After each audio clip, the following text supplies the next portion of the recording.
Welcome to Second Take, the show that takes a look at the issues behind the news.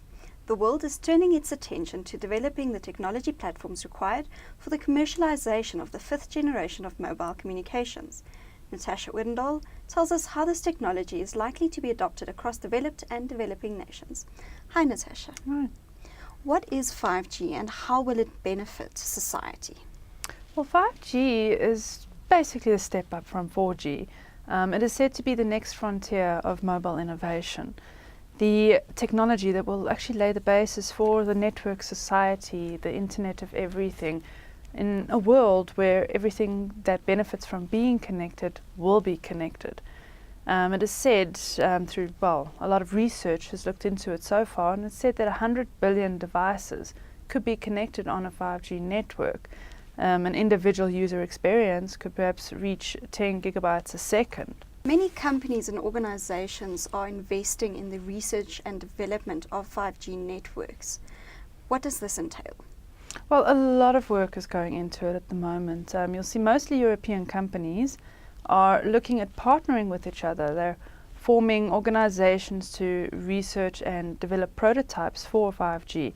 They're also partnering, government and the public sector also partnering, looking at metas, for example. The European Commission has also done a PPP that's getting all the companies together in Europe to outline what would be the basis for it, the standards that would be needed, align industry's views on it, and just trying to get it off the ground. The private companies, for instance, Huawei has also been looking at it. Ericsson's been looking at it. They're injecting hundreds and millions of dollars into developing prototypes.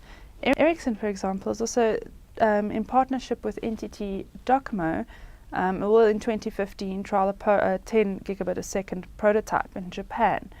Huawei is also planning in 2017 to demonstrate a trial with speeds of up to 50 gigabytes a second. And they, I think, are injecting about $600 million themselves by 2018 to develop it.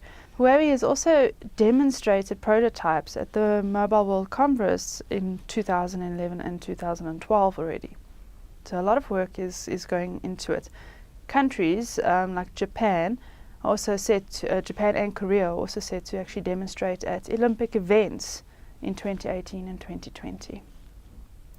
When are the first 5G networks expected to be rolled out, and how will this differ between the developed and developing nations?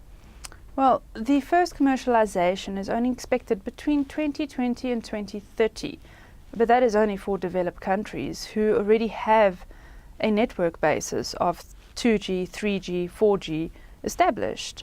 They'll just start rolling it out, commercializing it to their public, to all their clients, all the private companies to their clients. In emerging economies such as Africa, for instance, we're still in the early stages of developing our own networks for 2G, 3G and 4G. We haven't got the capability as yet to roll out 5G. We don't have the incentive to invest so significantly in 5G networks when we still need to get our basics done. Our infrastructure constraints obviously make a lot of companies hesitant to roll out something so advanced in emerging economies at the moment. But when the time comes, when emerging economies have to actually transition to 5G, they're going to have to look at innovative ways of getting this out there, obviously because of our infrastructure constraints for the most part. And they need to monetize and generate adequate returns to make it viable for them. Thank you. That's the Second Take show for this week. Thank you for watching and join us again next time for more news analysis.